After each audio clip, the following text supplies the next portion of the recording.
Après la mise en voie de la fable de Jean de La Fontaine, Le loup et le chien, et celle de Maxime Léry qui lui répond avec Le chat, le loup et le chien.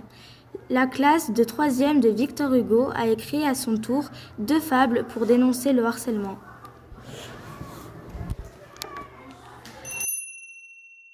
Le loup et le chien. Un loup n'avait que les os et la peau, tant les chiens faisaient bonne garde.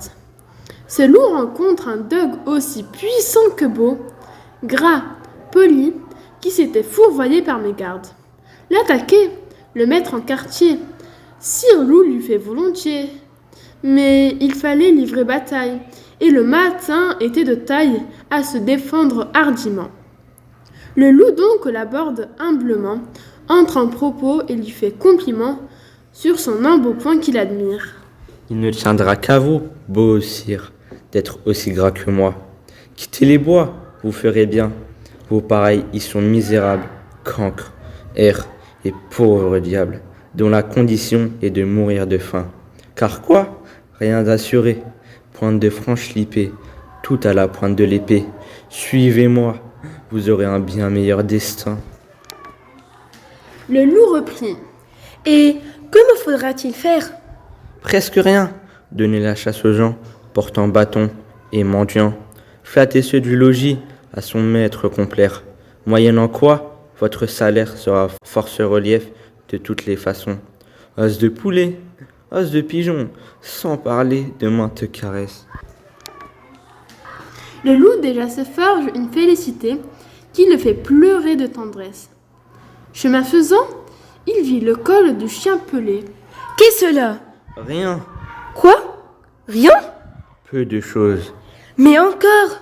Le collier dont je suis attaché, de ce que vous voyez, est peut-être la cause. Attaché? Vous ne courez donc pas où vous voulez? Pas toujours, mais qu'importe. Il importe si bien que de tous vos repas, je ne veux en aucune sorte et ne voudrais pas même à ce prix un trésor. Cela dit, Maître Loup s'enfuit et court encore. Fable de Jean de La Fontaine.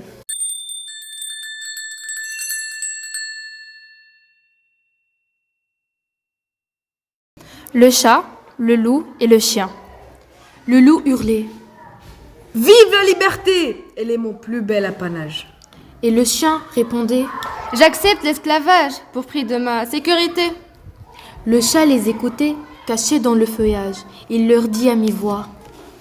Noble loup, pauvre chien, vos façons de juger sont lourdes. Vous ne comprenez rien à rien.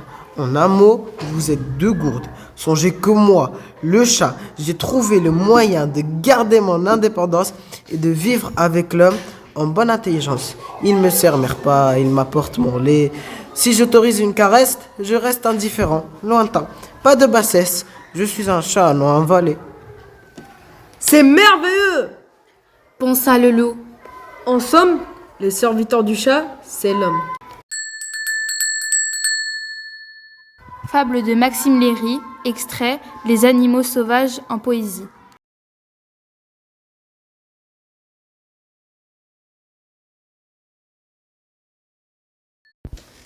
Le loup et l'agneau. La raison du plus fort est toujours la meilleure. Nous l'allons montrer tout à l'heure.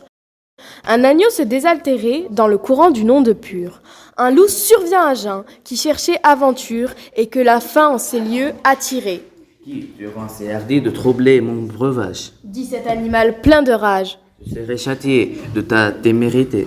Sire, Répond l'agneau. que votre majesté ne se mette pas en colère, mais plutôt qu'elle considère que je me vas désaltérant dans le courant plus de 20 pas au-dessous d'elle, et que par conséquent, en aucune façon, je ne puis troubler sa boisson. De la trouble, Reprit cette bête cruelle. et je sais que de moi tu m'aider l'an passé. Comment l'aurais-je fait si je n'étais pas né? Reprit l'agneau. Je tête encore ma mère. Si ce n'est toi, c'est donc ton frère. Je n'en ai point. C'est donc quelqu'un de tien. Car vous m'épargnez guère, vous, vos bergers et vos chiens, on me l'a dit, il faut que je me venge. Là-dessus, au fond des forêts, le loup l'emporte et puis le mange sans autre forme de procès. Jean de La Fontaine.